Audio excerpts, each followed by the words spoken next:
It's her 16th visit to Canada, a country she first saw as Princess Elizabeth back in 1951. Well, that's the news tonight, but remember, British summertime ends at 2 o'clock tomorrow morning. That means clocks should be put back 1 hour before you go to bed. Good night.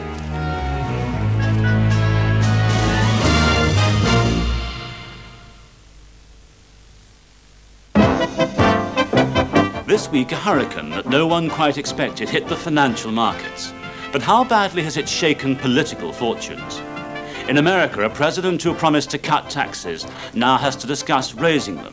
In Britain, a government pledged to privatise now finds that the price isn't quite right after all.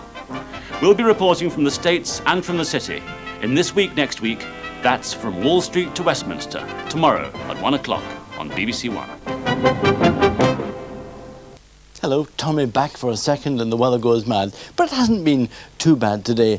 Alas, this front here will spread more rain down south across the northern half of Britain in the next 24 hours. But this high should keep things mainly dry over England and Wales. It's mainly dry everywhere at the moment, but it is rather windy up over the Hebrides. That's the position today, though. The warmest and sunniest weather in the south, the windiest and showeriest weather in the north. And the winds are now getting up very nearly up to gale force in the Hebrides too. And by the end of the night, rain stretching down as far south, perhaps as the borders, and into Northern Ireland as well. Further south, fog and frost, -3 Celsius, 27 degrees Fahrenheit, gales in the far northwest. Tomorrow, that mist and fog clearing slowly from southern districts. England and Wales staying mainly dry, but showers in the far northwest of Scotland, rain, some heavy over southern Scotland and Northern Ireland. As we go through the day, the rain moving slowly northwards again, and some rain too coming down as far as Cumbria and perhaps the far north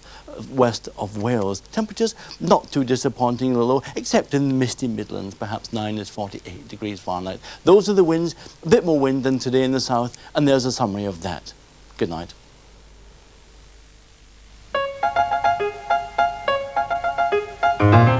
This Sunday evening on BBC One. At 7:15, the first in a new series of ever-decreasing circles. How many things are really a matter of life and death? My job, the house, bills, never been late, getting things back from the cleaners, never... Oh, dear. Well, you did ask. At 7:45, it's Howard's Way. Leo and Amanda have some important news to reveal. Can we come in? I've got something to tell you. Amanda and I got married. At 8:35, it's bread. And Dad is trying. He bought flowers the other day. Wrapped. What does that mean, wrapped? It means you didn't nick them from the cemetery. Part 3 of Fortunes of War is at 9:05. Harriet fears for Guy's safety. Last night, they read a list of names. They said these men will be answerable to the Gestapo. That's Sunday evening's entertainment on BBC One.